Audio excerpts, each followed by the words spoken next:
Conversation with them in the morning, and some of them tells you what and what is wrong with them, and you bring them together to see how you can form a team.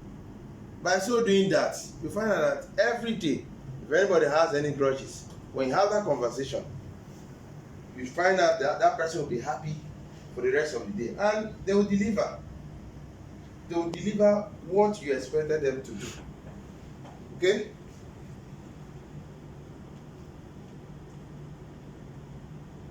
Patrick.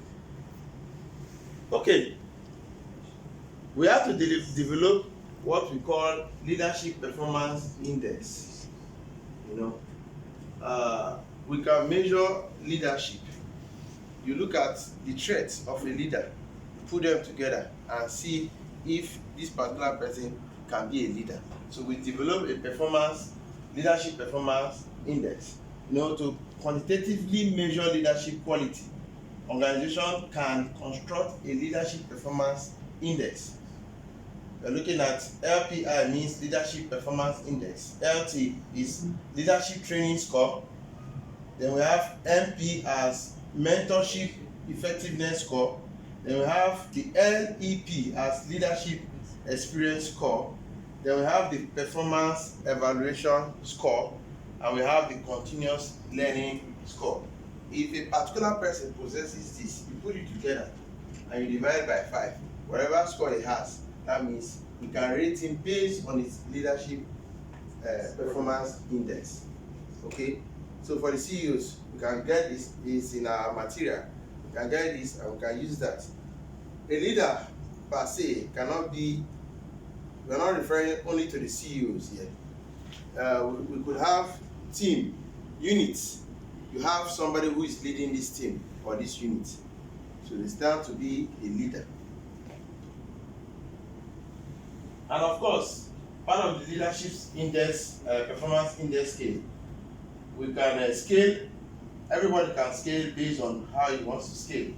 In your organization, I believe you have what is called appraiser form to appraise all employees. So we decided to develop this kind of scale from 4.5 to 5. We said excellent leadership. Then from 3.5 to 4.49, we say strong leadership. Then between 2.50 to 3.49, we have moderate leadership. I think from between 2.5 to 3.49 should be the pass mark. Anything below that, we say it is a weak leadership, or a weak leader, or a poor leader. So this is how we can scale who can lead a unit or an organization. So this index helps organizations evaluate leadership quality objectively. Yes, one of the styles, or one of the key elements we talk about leadership, we say emotional intelligence. Emotional intelligence. So we looked at the key component of this EI, which is emotional intelligence. We said self-awareness, self-regulation, empathy, social skills, motivation. These are the key components of emotional intelligence in leadership. Research shows that leaders with strong emotional intelligence improve teamwork, conflict resolution, and employees engagement. Remember the example I gave, having a pep talk in the morning before the commencement of any job. That means you know what is wrong with whosoever and the rest, and before you know it, you are going to have a good working environment, because you're going to improve teamwork. You are going to resolve conflict if it is between workers.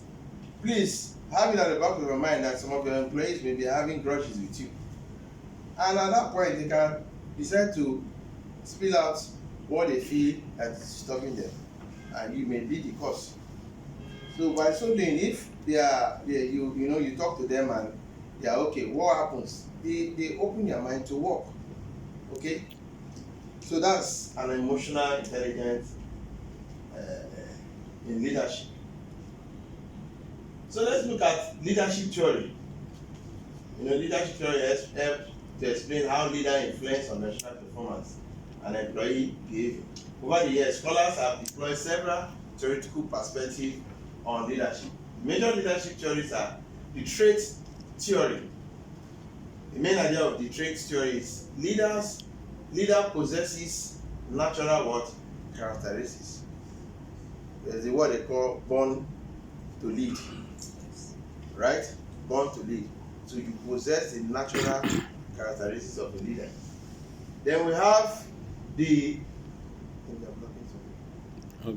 behavioral theory. Leadership depends on what? Behavior.